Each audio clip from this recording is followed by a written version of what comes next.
नमस्ते बच्चों। पिछली 3 क्लासेस से हम मोटिवेटिंग फैक्टर्स ऑफ मैनेजमेंट पढ़ रहे हैं, यानी कि गृह प्रबंध के उत्प्रेरक तत्व।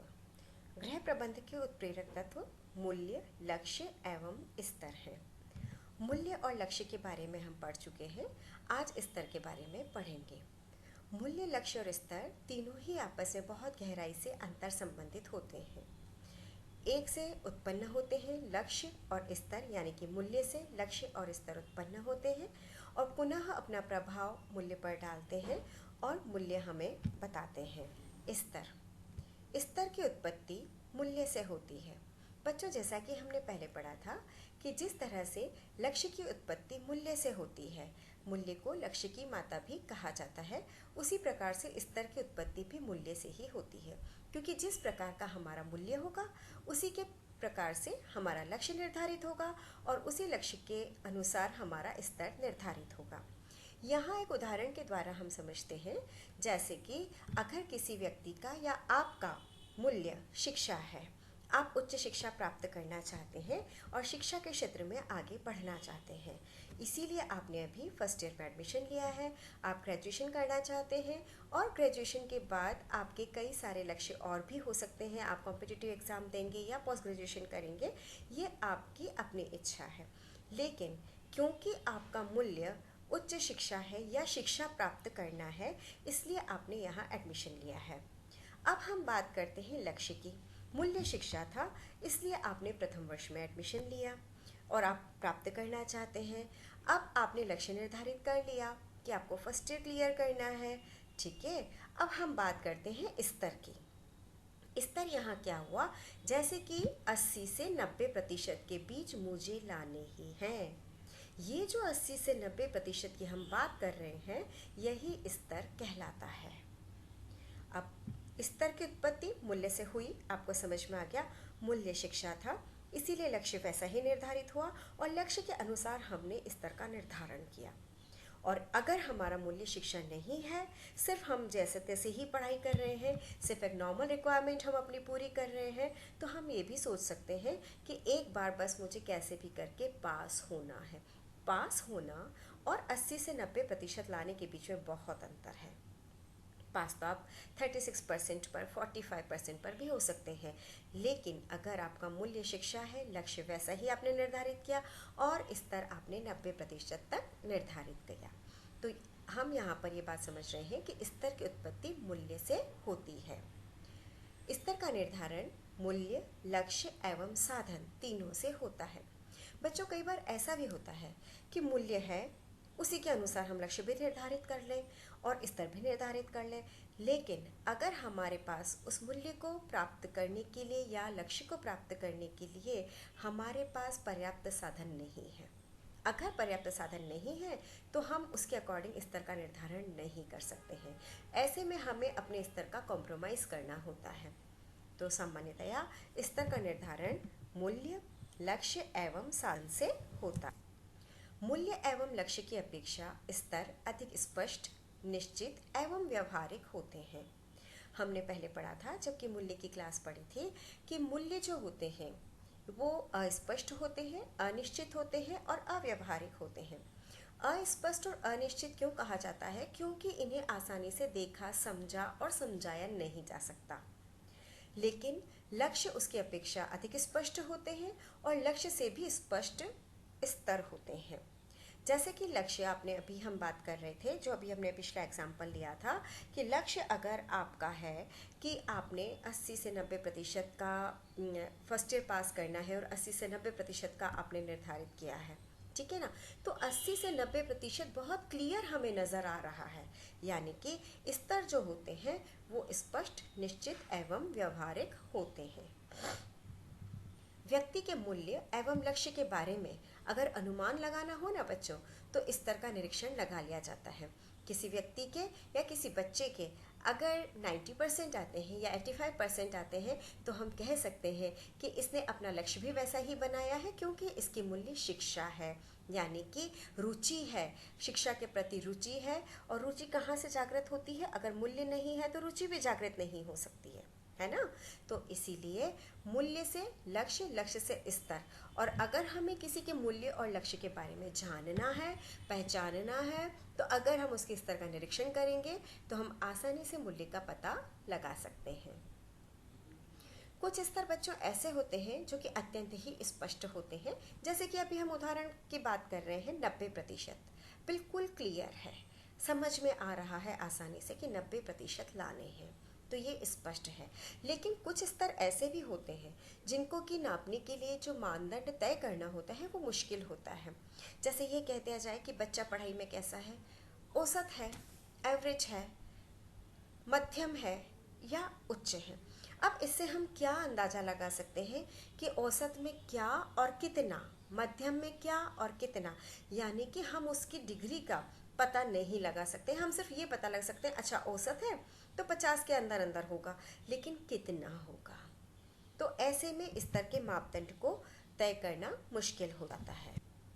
अब हम बात करते हैं स्तर की परिभाषा की। पहली परिभाषा ग्रोस एवं कैंडल ने दी है। इनके अनुसार गृह व्यवस्था से संबंधित अधिकतम स्तरों को जीवन को रहने योग्य बनाने हेतु आवश्यकता समझी जाने वाली स्थितियों के मानसिक चित्र के रूप में परिभाषित किया जा सकता है। आइए अब हम इस परिभाषा को समझते हैं कि गृह व्यवस्था से संबंधित अधिकतम स्तरों को, गृह व्यवस्था में जो भी स्तर होते हैं ना बच्चों, जनरली वो स्तर हम अपने जीवन को रहने योग्य बनाने के लिए ही निश्चित करते हैं कि जीवन रहने योग्य बने, हम अपने जीवन की गुणवत्ता को बढ़ाते जाएं। इसके लिए हम गृह व्यवस्था से संबंधित अधिकतम स्तरों को, किसके लिए, जीवन को रहने योग्य बनाने के लिए जो भी चीज़ें आवश्यक समझी जाती है ना, और उन्हीं आवश्यक समझी जाने वाली चीज़ों की स्थितियों का जो मानसिक रूप से चित्र बनाते हैं और हमारे मानस पटल पर जो चीज़ें अंकित होती है, उस रूप में हम स्तर को परिभाषित कर सकते हैं। अभी आपके फर्स्ट ईयर में शुरुआत है, आपका एग्ज़ाम देना बाकी है, लेकिन आपके मानस पटल में, आपके मानसिक चित्र में आपके प्रतिशत निर्धारित हो चुके होंगे कि मुझे प्रथम वर्ष इतने प्रतिशत से क्लियर करना है, सेकेंड ईयर इतने से, थर्ड ईयर इतने से, ताकि जब मेरा ग्रेजुएशन क्लियर हो तो मैं इतने प्रतिशत पा सकूं। ये थी बच्चों ग्रॉस एवं डेफिनेशन। अब है निकल एवं डॉर्सी की डेफिनेशन। निकल एवं डॉर्सी के अनुसार स्तर मूल्य के मापक होते हैं।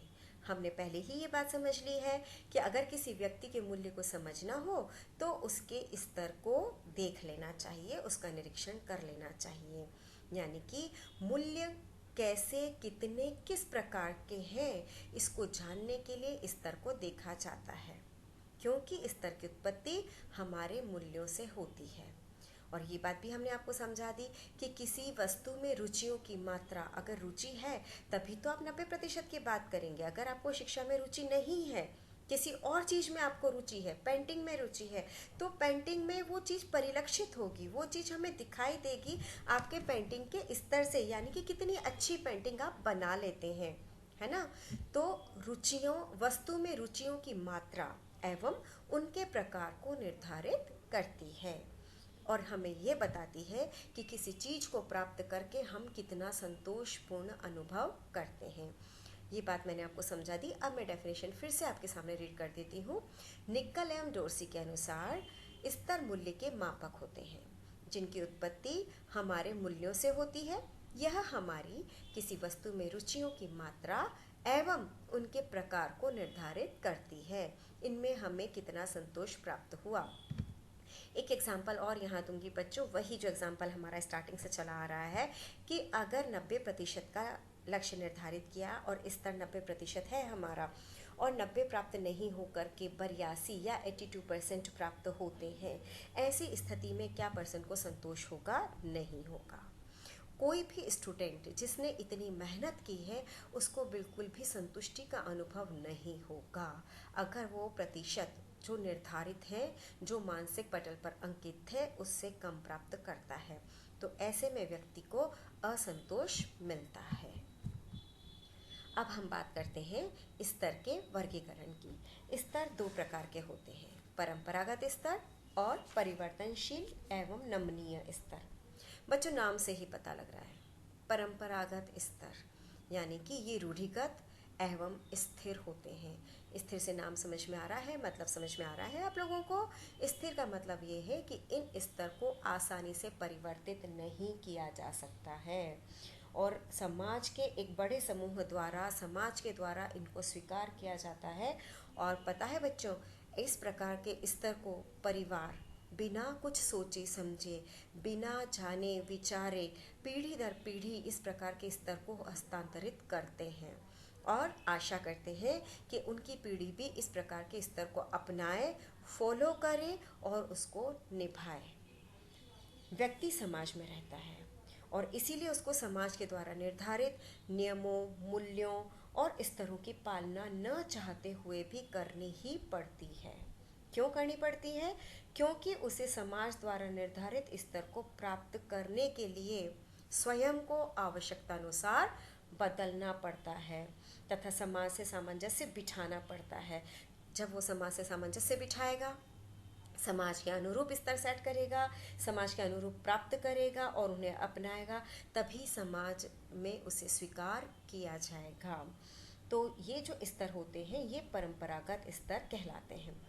वैसे बच्चों देखा जाए तो वास्तविकता तो ये है कि परंपरागत स्तर जो होते हैं ये उच्च स्तर के होते हैं, जिसे बनाए रखने के लिए अधिक समय की, अधिक श्रम की और अधिक धन की आवश्यकता होती है। कई बार ये व्यक्ति को तनाव भी दे देते हैं। जैसे कि अभी मैं आपको एक एग्जाम्पल दूंगी। मैंने 2 दिन पहले ही न्यूज़पेपर में पढ़ा था कि किसी एक व्यक्ति को मृत्यु भोज नहीं करने की वजह से, पिता की मृत्यु हो जाने पर उनका मृत्यु भोज नहीं कर पाने की वजह से गांव के लोगों ने मिलकर पीटा और उसे गांव से बाहर निकालने की बात की। जबकि आप ये अच्छी तरह से जानते हैं कि मृत्यु भोज हमारे समाज में अभी स्वीकार नहीं है, मृत्यु भोज को बंद कर दिया गया है। लेकिन फिर भी समाज का एक वर्ग अभी भी उन परंपरागत स्तर को इतना मानता है और इतना फॉलो करवाना चाहता है कि वो व्यक्ति को समाज से बाहर करने पर भी तुल जाता है। और अगर इसे एक सामान्य उदाहरण के द्वारा समझें तो जैसे गृहिणी है ना, वो गृहिणी ये सोचती है कि वो प्रतिदिन करती है, जैसे सफाई करना, पोछा लगाना, घर के सारे कार्य वो प्रतिदिन करती है। सपोज किसी दिन वो करना नहीं कर पाई, हम ये नहीं कह सकते कि करना भूल गई, सपोज किसी दिन वो नहीं कर पाई और उस स्थिति में अगर घर में गेस्ट आ जाते हैं तो उस स्त्री को क्या लगता है, वो स्त्री थोड़ी झिझक और शर्मिंदगी महसूस करती है, गिल्टी फील करती है। उसे लगता है कि ये लोग क्या सोचेंगे। लोग लोग कौन से? समाज के लोग। समाज के लोग क्या सोचेंगे, क्या कहेंगे कि घर को गंदा रखती है, साफ नहीं रखती है, काम अच्छे से नहीं कर पाती है। तो इस तरह की चीज़ उसके मन में आती है। क्यों आती है? क्योंकि ये परंपरागत स्तर के तहत आता है। इसीलिए वह समाज के द्वारा प्रतिपादित नियमों को फॉलो करना चाहती है ताकि समाज और समूह के द्वारा उसे स्वीकार किया जाए। तो हमने ये बात की परंपरागत स्तरों की। परंपरागत स्तर वैसे बच्चों उन लोगों के लिए थोड़ा सा फॉलो करना मुश्किल हो जाता है जिनके पास की समय, श्रम और धन की कमी होती है। अब हम बात करते हैं अगले स्तर की, जो कि नमनीय या परिवर्तनशील स्तर है।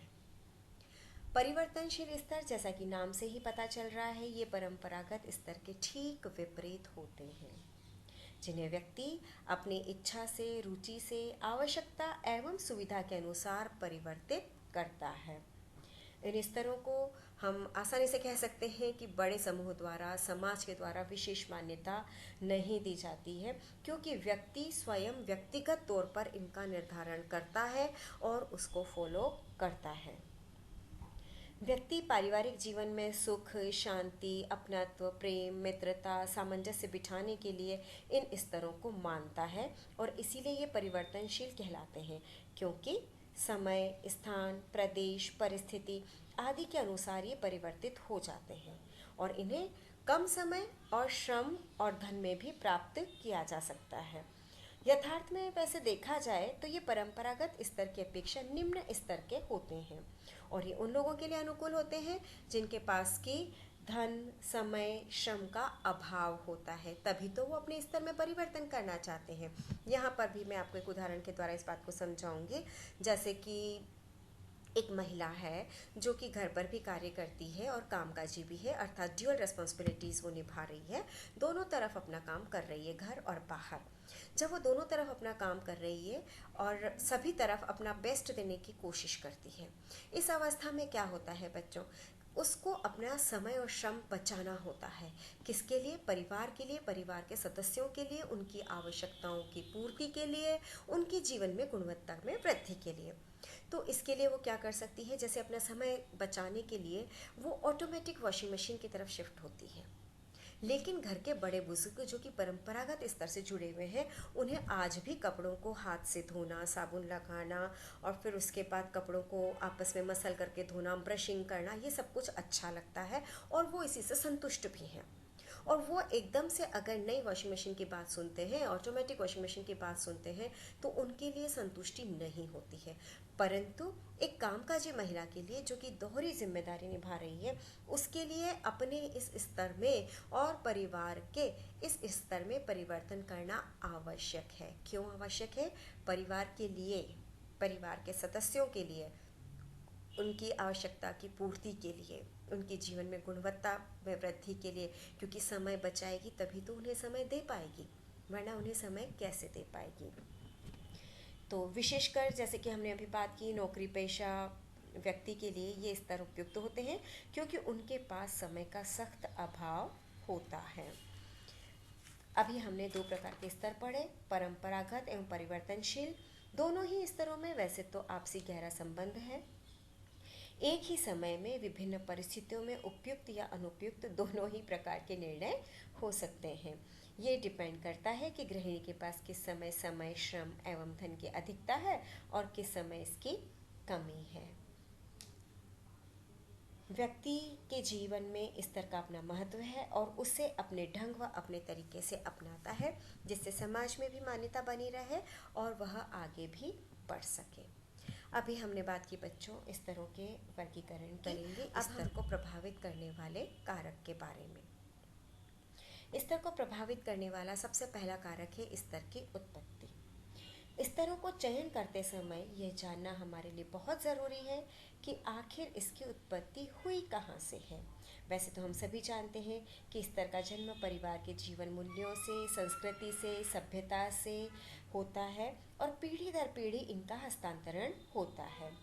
हाँ, हालांकि ये स्तर जो होते हैं समय, अवस्था, प्रदेश के अनुसार परिवर्तित हो जाते हैं। इसीलिए हम ये कह सकते हैं कि एक समाज से दूसरे समाज में व्यक्ति के स्तर में भिन्नता आ जाती है, क्योंकि समय बदल गया, परिस्थिति बदल गई तो स्तर में भी परिवर्तन हो गया। और कई बार बच्चों ऐसा होता है कि एक ही व्यक्ति, घर पर उसके अलग स्तर होते हैं, कार्यस्थल पर उसके स्तर अलग होते हैं। तो इस प्रकार से स्तर उसके अलग हो सकते हैं। जैसे कि अगर हम सोचें अभी, तो एक ग्रामीण महिला के स्तर और एक कामकाजी महिला के स्तर में, जो कि शहर में रहने वाली है, डेफिनेटली डिफरेंस तो होगा ही होगा। कुछ ऐसे स्तर होते हैं जो कि पीढ़ी दर पीढ़ी हस्तांतरित किए जाते हैं, जैसे भौतिक आवश्यकताओं के मूल्य के कारण, प्रतिष्ठात्मक मूल्य के कारण, समाज का समूह के कल्याण के कारण और कई बार इन तीनों के सम्मिलित प्रभाव के कारण। अतः ये जानना ज़रूरी हो जाता है कि स्तर की उत्पत्ति कहाँ से हुई है। अगला कारक है स्तर का समय, श्रम एवं धन की दृष्टि से महत्व।